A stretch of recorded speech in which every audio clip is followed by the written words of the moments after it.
Okay, we're looking at angles here at the moment. So how many degrees are in a circle?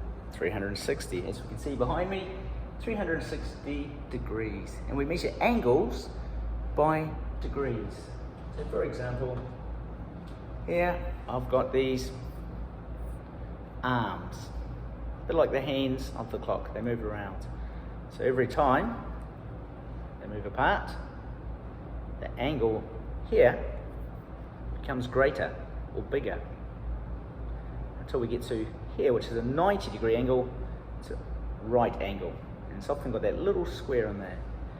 Anything less than 90 degrees, so 89 degrees and less, will be known as acute angle, which is this picture in a moment.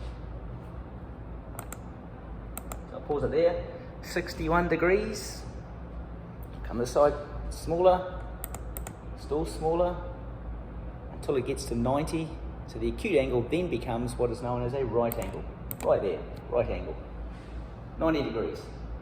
Anything from 91 degrees up until it's almost straight. So a straight angle would be half of 360, which is 180 degrees. So over here, we've got some different size angles.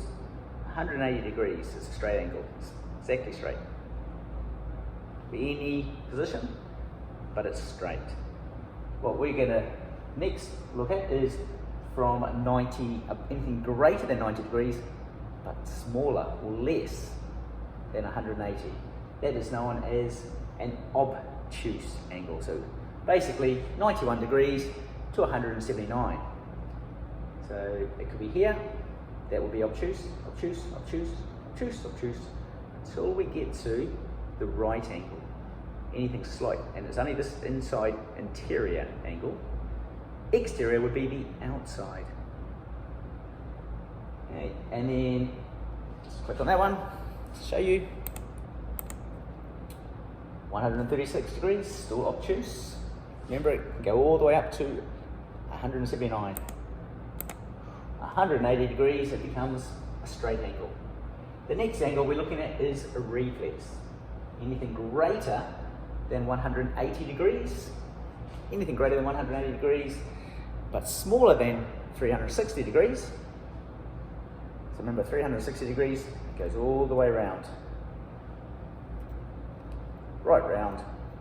So we're looking at this angle, 180 degrees.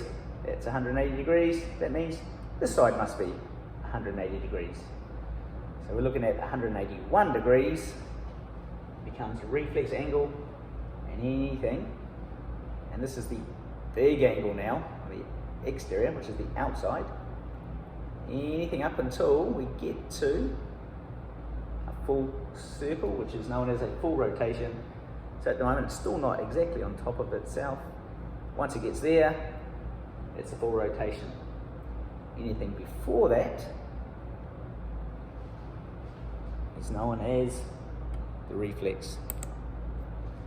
Pause it there.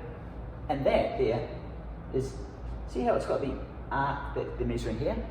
It's the bigger angle. That is almost 3/4. And 3/4 of 360, I might not know, 360 divided by 4, but no, 36 divided by 4 is 9. So 360 divided by 4 must be 90.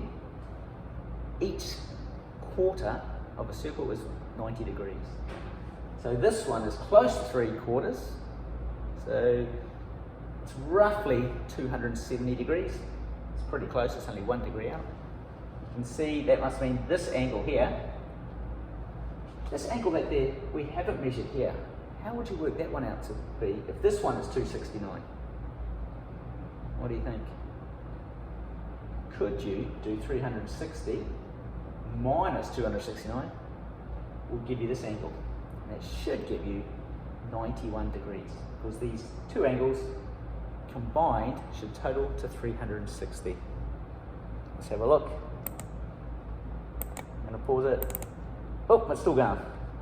Back to 90. And there's our 360. Full rotation. So these are the angles you want to realise and learn. or practice.